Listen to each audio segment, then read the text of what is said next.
One of the initiatives over at the Podcast Standards Project is to explore the idea of how we might do video in classic RSS-based podcasting. Watch what happens when I open it up here. So here's listening to the episode, but then I can open it up like this. Like one-shotting things and vibe coding things. Look at this! That feels like... Over at Transistor, we wanted to take the next step at implementing this. So we have implemented in beta the ability to add an HLS manifest URL to your episodes.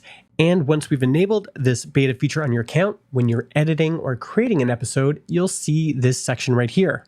So today I'm going to show you how you'll get to the point of being able to paste in a link to your video stream. Over here in Riverside, I have the video version ready to go. I've downloaded that, and I'm going to upload the video file over here to Cloudflare Stream. This is the easiest way to have an HLS video encoded and streamed and to get analytics.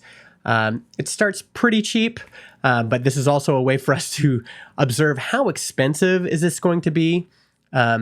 And so if you'd like to try this, you're free to sign up for your own Cloudflare account, and pricing starts at $5, but there's no guarantees. It could be quite a bit more expensive depending on how much video gets streamed this way.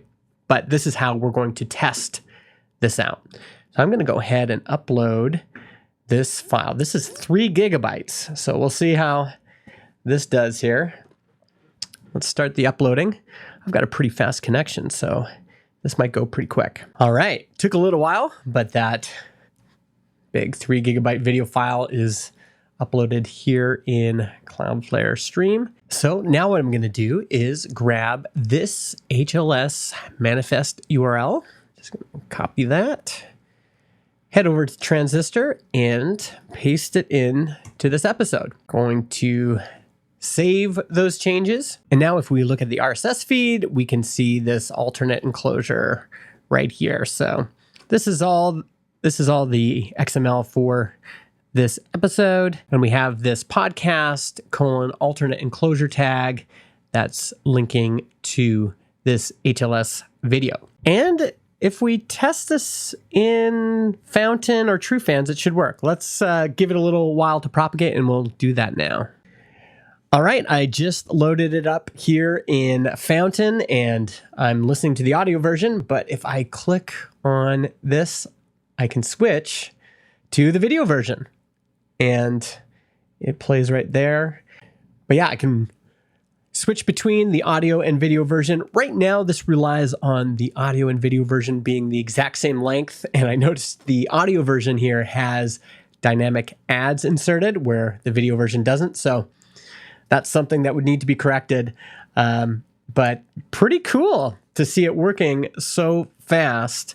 So now the thing we'll be monitoring is the stream analytics. How much video minutes are getting delivered via Cloudflare Stream, because that's what you pay for. You get a certain amount of minutes on each plan, and if you exceed that, you pay for additional minutes. So far I have 4 minutes of video delivered, but I'll keep watching this. So that's how the HLS video streaming beta looks on Transistor right now. We can enable this on your account if you're willing to sign up for your own Cloudflare Stream account and pay for the video hosting yourself.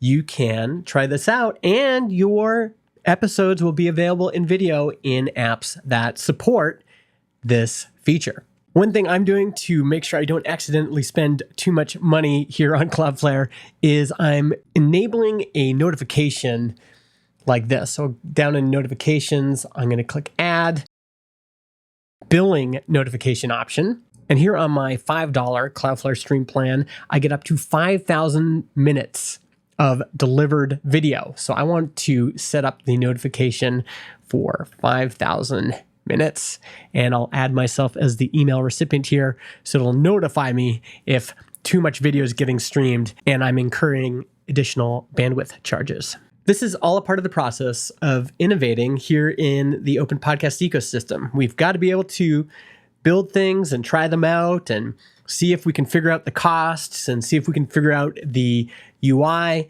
and also see what it looks like when different apps support this feature. And then we'll see if creators like it and if consumers actually use it. Do they want to switch to the video version, even if it's just for a little bit to, see something on screen or see what people look like? How will people use this in practice? Well, the only way to figure that out is to actually build it and ship it and have people test it. So we're excited to have this working in Transistor. If you're a Transistor customer and you want to try this out, feel free to get a hold of us. And if you are an app that might want to support this, Apple Podcasts, Pocket Casts, there's a lot of you out there. You can certainly use this RSS feed as a test feed. I'll include a link to that below. Thanks.